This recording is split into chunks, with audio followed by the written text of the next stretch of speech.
വയുഅഖിറകും ഇലാ അജലിൻ മുസമ്മാ. ഇതും അള്ളാഹുവിന് മാത്രം ചെയ്തു തരാൻ പറ്റുന്ന കാര്യമാണ്.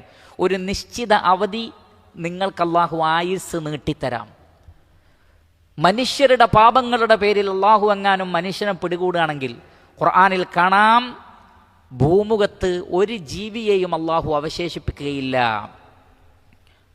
മനുഷ്യരുടെ പാപങ്ങളുടെ പേരിൽ അള്ളാഹു സുബ്ഹാനഹു വ തആല മനുഷ്യനെ അപ്പോൾ തന്നെ പിടികൂടുകയാണെങ്കിൽ, പക്ഷെ അള്ളാഹു എന്ത് ചെയ്യാണ്? നീട്ടിത്തരാണ്, അവധി നീട്ടിത്തരാണ്. കുറച്ചു കാലം കൂടി നിങ്ങൾ ജീവിക്ക്, കാര്യങ്ങളൊക്കെ ചിന്തിക്ക്, പഠിക്ക്, മനസ്സിലാക്ക്, തൗബ ചെയ്യ്, അതിനുള്ള സമയം തരാം. നേരെ മറിച്ച് അല്ലാഹു സുബ്ഹാനഹു വ തആല ശിർക്ക് ചെയ്യുന്നവനെ അപ്പം തന്നെ പിടിച്ചാൽ എന്താ അവസ്ഥ? നിരീശ്വരവാദം പറയുന്നവനെ അപ്പോൾ തന്നെ പിടിച്ചാൽ എന്താണ് അവസ്ഥ? തിന്മകൾ ചെയ്യുന്ന ആളുകളെ അപ്പോൾ തന്നെ അള്ളാഹു പിടികൂടിയാൽ എന്താണ് അവസ്ഥ? റഹ്മാനായ റബ്ബ് അത് ചെയ്തില്ല, അവൻ അതിന് കഴിയുന്നവനായിട്ടും യുഹ്യീ വ യുമീത്ത്, ജീവിപ്പിക്കുന്നതും മരിപ്പിക്കുന്നതും അള്ളാഹുവാണ്.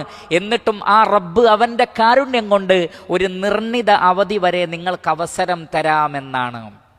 അതുകൊണ്ടാണ് രാവിലെ ഉറങ്ങി എഴുന്നേൽക്കുമ്പോൾ അൽഹംദുലില്ലാഹില്ലദീ ആഫാനി ഫീ ജസദി വറദ്ദ അലയ്യ റൂഹി വഅദിന ലീ ബിദിക്രി.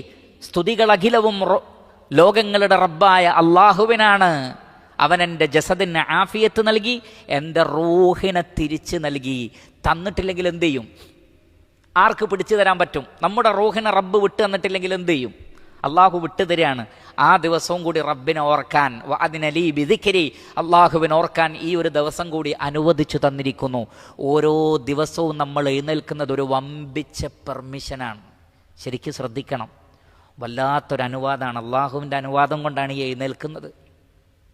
അള്ളാഹുവിൻ്റെ അനുവാദം കൊണ്ടാണ് ഈ എഴുന്നേറ്റ് വരുന്നത് നമ്മൾ. അതുകൊണ്ട് തന്നെ ഓരോ ദിവസത്തിനും മൂല്യമുണ്ട്. വയുഅഖിറകും ഇലാ അജലിൻ മുസമ്മ. ഇത് രണ്ടും റബ്ബിന് മാത്രം തരാൻ കഴിയുന്നതാണ്.